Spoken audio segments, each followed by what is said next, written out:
Let me bring in a couple of other people. Michigan Democratic State Senator Mallory McMorrow and Missouri Democratic State Representative Ian Mackey. Thank you. It's so great to see both of you, well, now all three of you on the screen right now.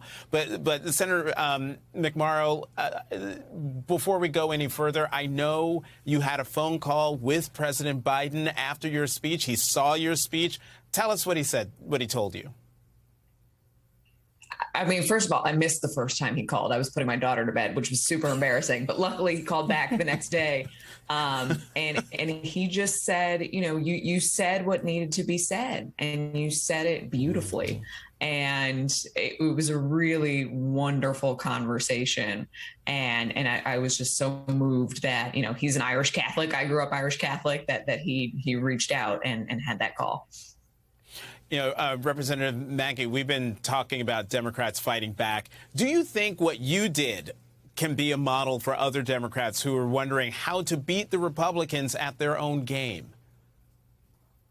Yeah, I hope so. You know, I think all of us really have the conservative approach to this issue. We are looking to keep the government out of the lives of these families. I don't know what could be more conservative than that.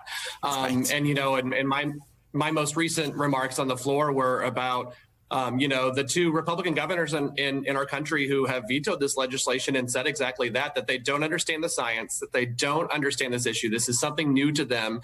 And so they're going to they're going to err on the side of mercy and of compassion, and they're going to keep the government out of it for now. That's the conservative approach, and that is what should bring us together. You know, Senator McMorrow, what about the idea of Republicans taking on children? I'm astounded by the fact that they are willing to, I can't remember which one of you talked about putting a target on the backs of children with what they're doing.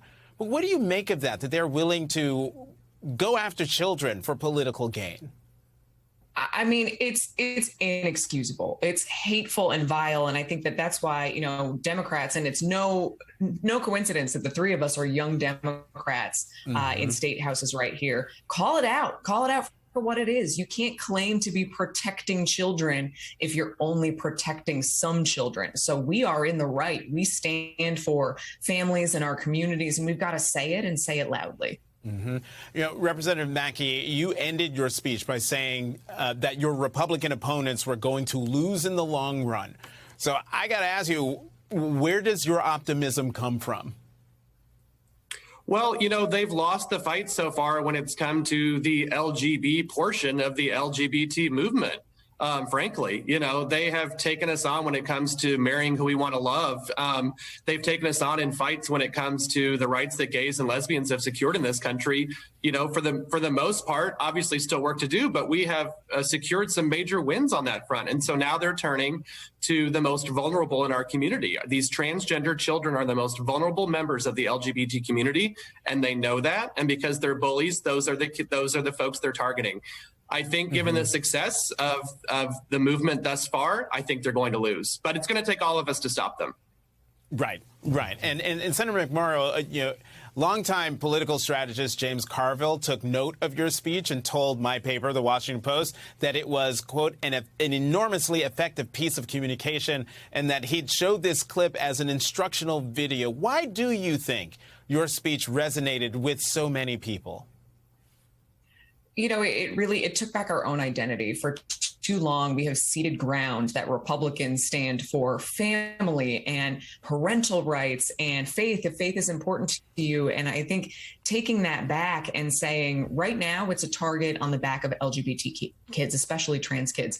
Tomorrow it's going to be something else. We know that. This is, Scott Galloway said this morning, weapons of mass distraction, to distract you from the fact that Republicans do not have any policy plans to help anybody else. So whether you're the parent of a trans kid or not, this is hurting you.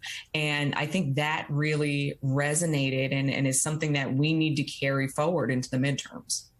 I want to end this episode of The Avengers here with Representative Rafferty. You said at the end of our conversation, Democrats, don't be afraid. Expand on that.